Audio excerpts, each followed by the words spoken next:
Greetings. So, it's going to be my little thoughts on what's going on with all this YouTube shenanigans with, as far as putting ads on videos and then not paying people, or people that didn't want ads having ads put on, and they're like, what's going on with these ads? I didn't ask for this. AdSense being pulled. I think I got an answer for that, because this sea change happens every once in a while. So, this is OTR, Ogre, and Corgi, and hey, this is just my thoughts. Let's get into this. Look, when I see the situation when it comes to YouTube, it's actually fairly simple. The people who really actually pay the bills on YouTube are not YouTubers. Yes, some of you have really good content, and maybe that has an ad on it, and that, like, if you have safe, sane content, yes, you guys actually do good for the platform. But a lot of the edgelord crap, a lot of the SJW garbage, let's just be honest about it. It doesn't pay the bills. Like, maybe you could sell, like, high-end cologne or shoes or some stuff like this if you happen to be that type of genre. And that might make some money for this platform. But in general, most of what's on YouTube is not paying the bills. There's a finite cost to running this industry. Like it takes server space, energy, people maintaining it, buildings to maintain it. So it's not free.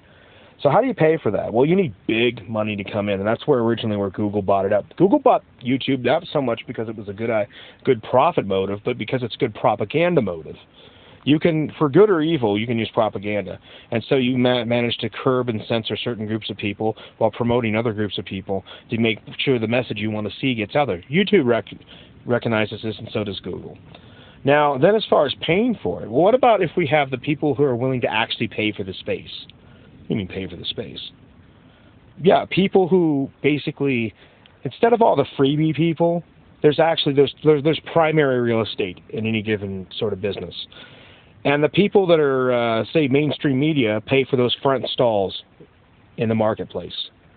And so people come along, and the first thing they're going to see is the front stalls. Well, depending on how those mainstream media businesses are doing depends on how much money they got to throw around. And then also whether it feels like you even need to really invest in this business at all. Because, look, if Donald Trump had legitimately just swept the deal there, which I think he won, but, yeah, let's say Joe Biden steals this. Well, a lot of the mainstream media isn't going to have anything to talk about. Sure, Fox will be able to complain, but most people feel like Fox has become basically just a CNN light. And so, like, look at a lot of the little, like, trash media things that happened under Obama. And under Obama, the media didn't make any money. I mean, maybe Fox did. But now you're seeing small, upcoming things, much like you see with the Young Turks, a small organization. Same news quality, except for Young Turks are trash. But you see something like Newsmax or One American News, and they're producing news that's the same quality as Fox at a fraction of the price. Just like the model you see with guys like Stex, Hex, and Hammer, Sargon, and all these other people having opinions, and people are watching it. Now, these smaller players probably will eventually take over a little bit of media, or they'll go to different things. Especially the things like Newsmax, One American News, and you'll see a left-wing version of that. Because CNN is a giant, massive apparatus. They call it the legacy media, but a legacy would imply that it's something you want to pass down to your children. And this is like, at best, a lot of these old media companies, when they collapse, it'll be good because it'll be compost. That's about the legacy you'll get out of them. Now, the new media costs next to nothing to produce.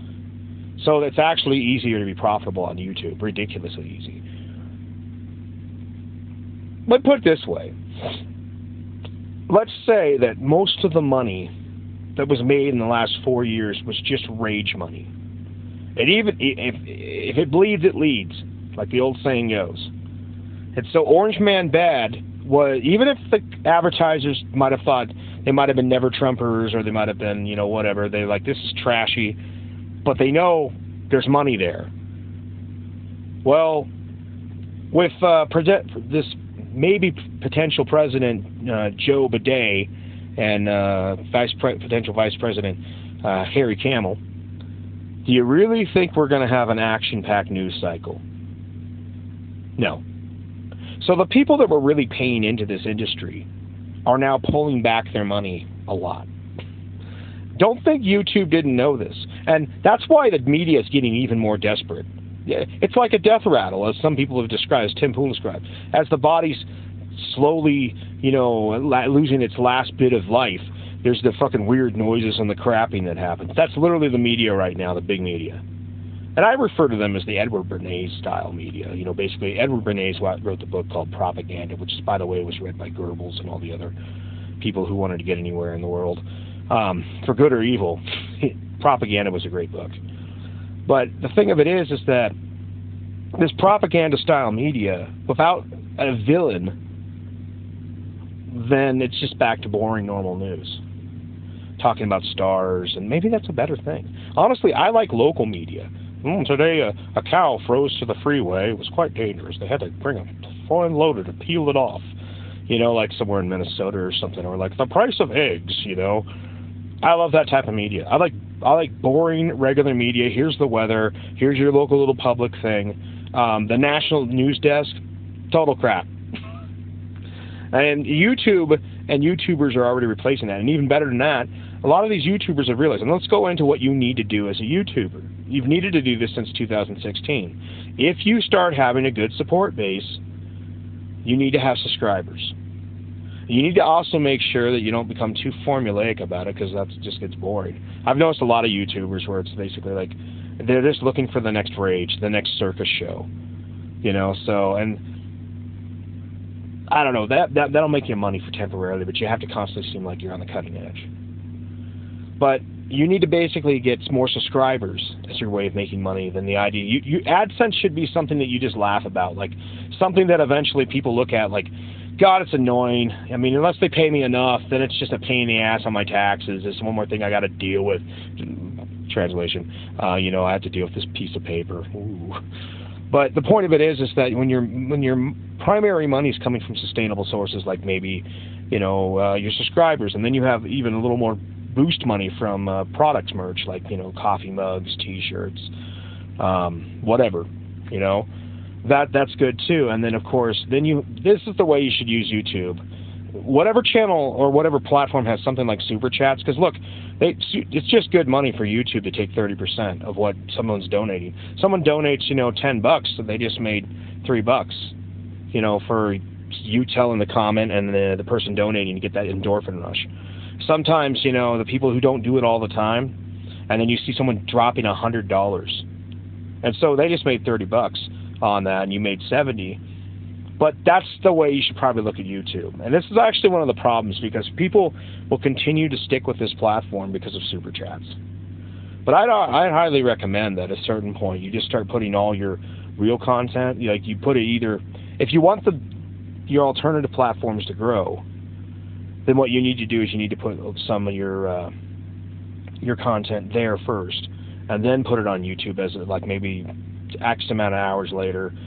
And then that way people are building up your alternative platform. But when it comes to doing those super chats, tell people on every platform, I'm doing a live stream at this hour or something like that. I'm going to have a conversation with such and such. Then you can make that sweet, sweet super chats money. But you want to be privately supported, and you want to have your own merch, as well as, your own situation with super chats. But don't make YouTube your big thing. Make it as a secondary option. Because in the long run, YouTube is going to go by the wayside. So start building your platforms everywhere else. Now, if not that, just realize that if you're not really making money on YouTube, get a fucking job. Go get a trade. First reduce your cost of living. Get a van. Look what Tim Pool did. I mean, I've been doing that for years. People were like, well, how do you save so much money? I'm not paying it out. I don't buy brand new vehicles. I don't buy stupid crap. And guess what? At the end of the month, like when you're paying that, $300-500 car note, and I'm not paying that, and guess who has that money in their pocket? You're paying this ridiculous amount for your monthly fee on your rent or your house payment. Guess what? I'm not paying. And then that's profit. And you can go to a lot of towns all over America. I imagine Canada has the same thing, where you have good internet signal, but you have a really cheap overhead cost. And I guess the question would be, as far as the gaming if it's not an online game, and see, this is one of the things. If you could download the game at some point ahead of time, have it ready to go, and then even have a couple backup games just in case that one gives you some trouble, couldn't you just stream it? Because I've seen people stream on a fairly decent signal. And I imagine you could still do the super chats while you're streaming a gaming channel, but you just have to pick older games that you can just put on your computer. Then you won't need the massive fucking data connection. Maybe, maybe not. I could be wrong on that. But the point of it is that you got to change the way you're doing this because the big money has left. Unless Trump manages to pull it out, the big money is gone out of YouTube for another 2 to 4 years. Until there's a villain, an enemy, or something, there's no money here. So YouTube has to adjust strategy. You have to adjust along with it. So, I don't know. It's been a long video. If you like, link, subscribe. Happen to enjoy. This is OTR Ogre and Corgi out.